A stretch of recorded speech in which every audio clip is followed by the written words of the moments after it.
필기 준비를 하시기 바랍니다.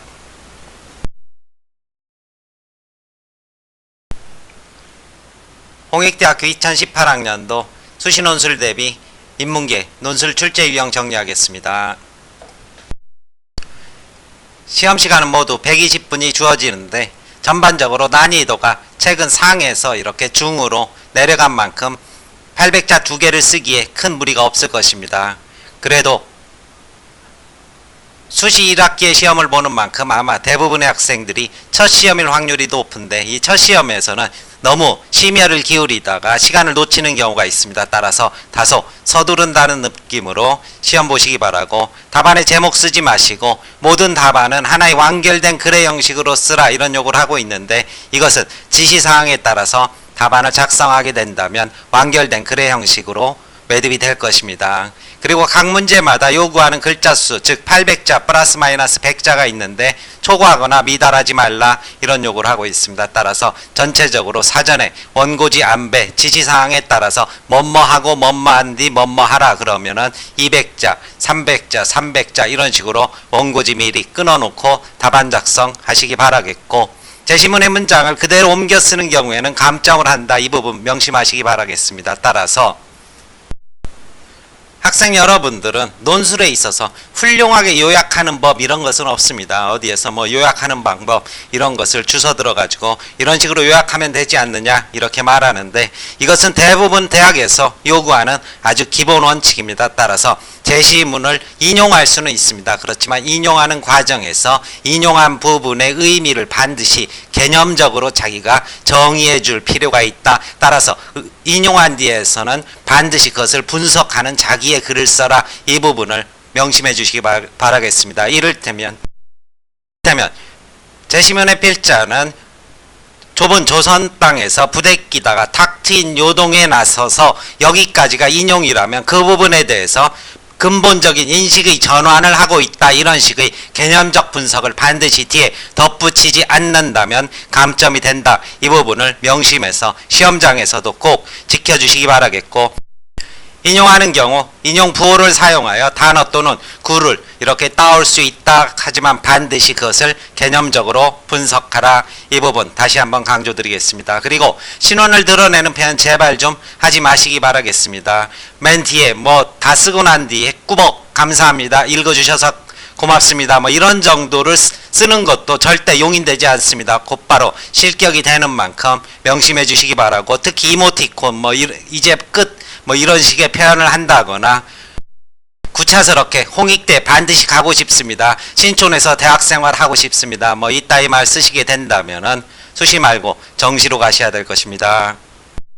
홍익대에 가시면은 청색 혹은 흑색 볼펜을 아마 주게 될 것입니다. 반드시 이걸 사용해서 답안 작성해야 되는 만큼 수험생 여러분들은 지금부터라도 홍대 답안을 작성할 때 반드시 볼펜으로 작성하고 원고지 표기법에 따라서 수정하는 그런 연습을 하셔야 될 것입니다. 이것은 원고지 표기법에 대해서 별도의 배경 지식에 녹음이 되어 있는 만큼 한번 찾아서 들으시고 수정액 사용이 불가합니다. 따라서 볼펜으로 쓰면서 원고지 사용법에 따라서 답안 수정 해주시기 바라고, 물론 두 문제 모두에 답해야 되고 800자 분량인 만큼 부족하게 700자보다는 800자를 살짝 넘기는 서술이 훨씬 더 안정감이 있을 것입니다.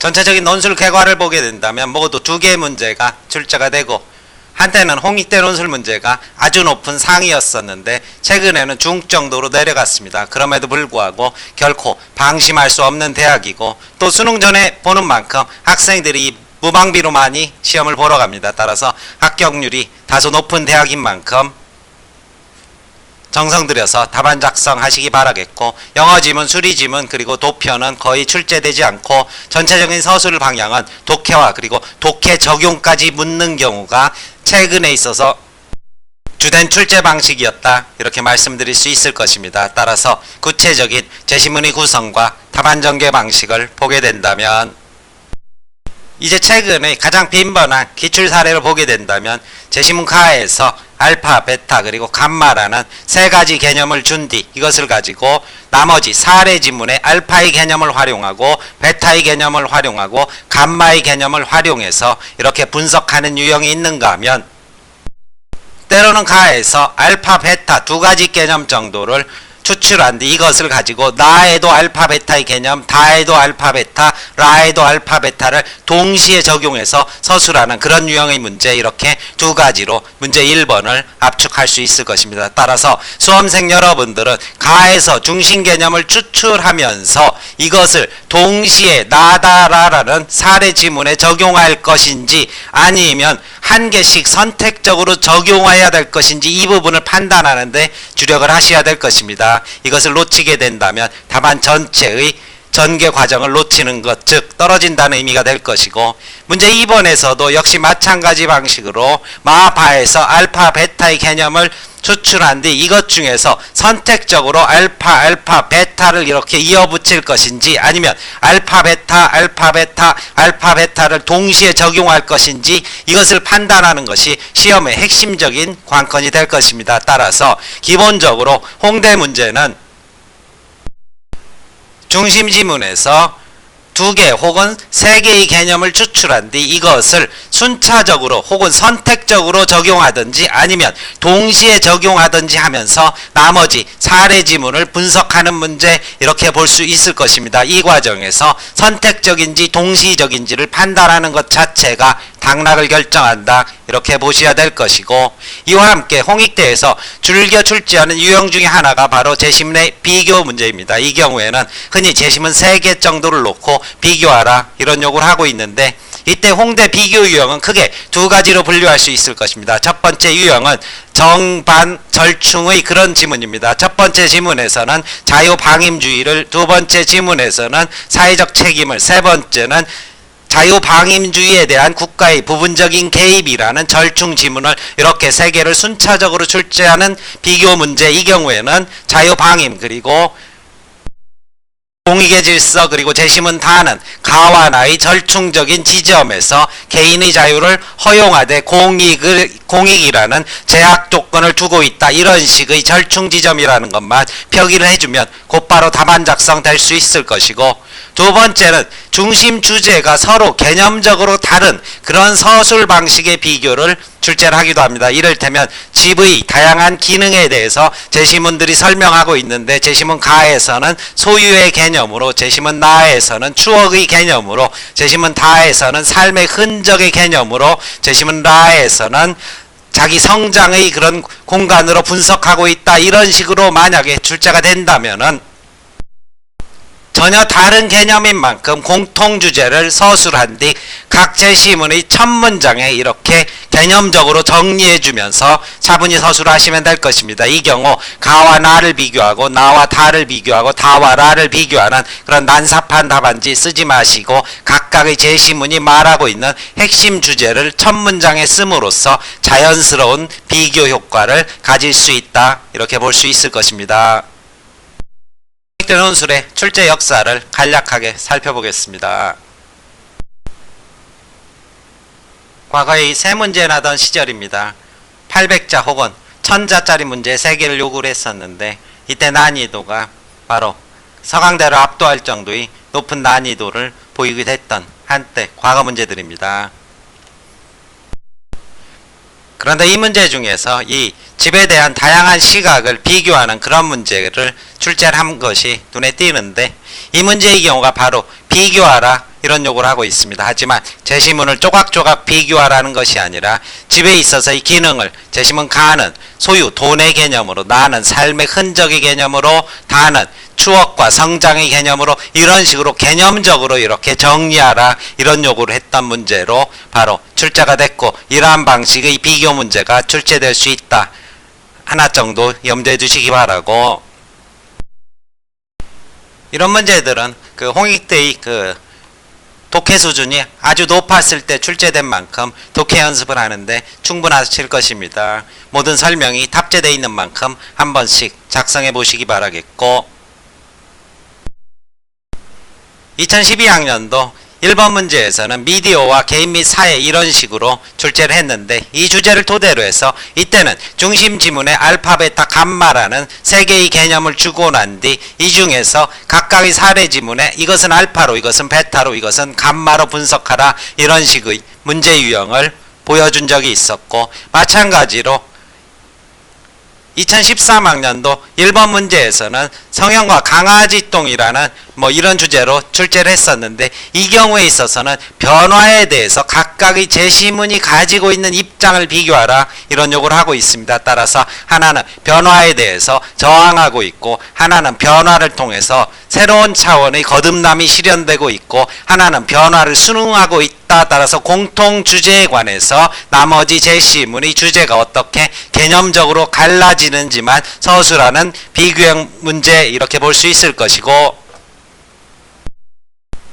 2014학년도 1번 문제 놀이에서는 바로 중심 지문에서 놀이와 그리고 진지함이란 두 가지 알파 베타 개념을 주고 난 뒤 각각의 제시문을 알파 베타 알파 베타 알파 베타로 모두 분석하라, 이런 식의 문제 유형을 출제를 했었습니다. 그리고 이때 3번 문제에서는 이러한 공리주의를 주제로 출제를 했는데, 이때의 비교에서는 개인주의, 공리주의, 절충이라는 이러한 형식의 비교 형태의 지문을 출제를 했습니다. 따라서 비교 방식에서 변화 대응이라는 이런 비교 방식의 문제, 그리고 공리주의를 쓸 때의 비교 방식의 문제, 이 두 가지가 홍대에서 출제하는 비교 유형의 전형적인 모습이다, 이렇게 정리하시면 될 것이고, 이제 최근 기출 두 개는 여러분들이 반드시 작성을 해보시고 난 뒤 설명을 들으셔야 될 건데, 이 부분에 대해서는 각각의 문제들을 한 번씩 짚어보면서 유형에 대한 설명을 하도록 하겠습니다. 먼저 2016학년도 문제 1번입니다. 제시문 가의 문자문화의 특성을 토대로 나다라를 분석하라. 따라서 이때 문제에서는 가에서 알파, 베타, 감마 세 개의 개념을 가지고 순차적으로 나는 알파를 주된 개념으로, 다는 베타, 그리고 라는 감마를 주된 개념으로 분석하는 문제, 이렇게 기억하실 수 있을 것입니다.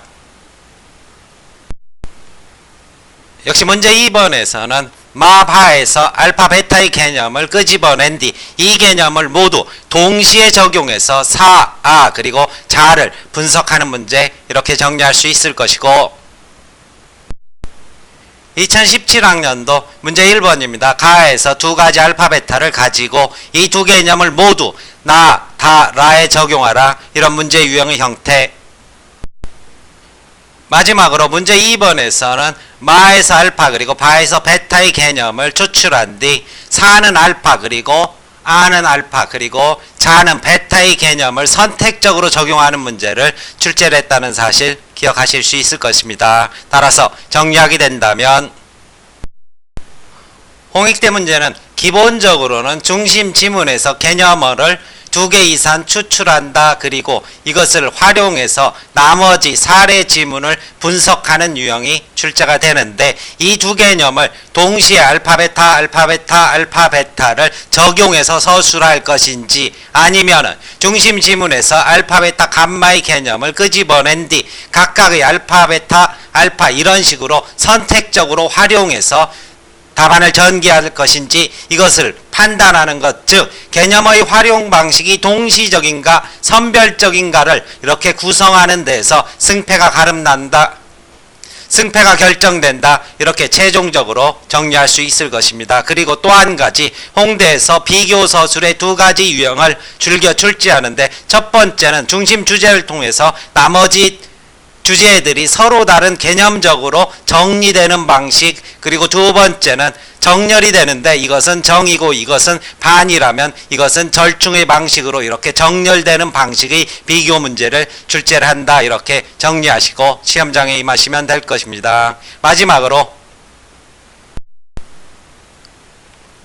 간단한 당부 말씀드린다면, 다소 서두른다는 느낌으로 답안 작성해 주시기 바라겠습니다. 그리고 구성의 안정성, 먼저 문제지 지시사항에 따라서 원고지 나눠 놓고 800자를 충분히 채우는 답안 서술해 주시고, 전체적인 글씨체는 반드시 통일을 시켜주시기 바라겠습니다. 앞부분은 정서로 이렇게 또박또박 쓰다가 시간에 쫓겨서 뒷부분에 날린 글씨 쓰게 된다면 신뢰감이 많이 떨어집니다. 따라서 서두른다는 느낌으로 답안 작성하시고, 그리고 각각의 제시문을 요약할 때 가급적 개념적으로 정리해서 첫 문장에 이렇게 서술해 주면은 채점자에게 신뢰감을 줄 수 있을 것입니다. 소설이나 예화 등이 나왔을 때 그것이 어떤 주제인지를 분명하게 이렇게 밝혀서 첫 문장에 서술해 주시기 바라겠고, 그리고 다시 한번 강조드리지만 제시문을 그대로 인용하지 말고 인용을 하되 그것의 의미를 분석하고 개념적으로 정의하는 말을 반드시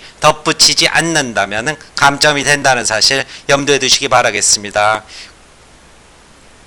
배경지식에 게시된 원고지 사용법을 한 번쯤 간단하게 듣고 시험장에 가시기 바라겠고, 홍대 캠퍼스 조형물입니다. 내년에는 반드시 신촌에서 대학생활 하시기 바라겠습니다. 그동안 수고 많으셨습니다. 시험 잘 보십시오.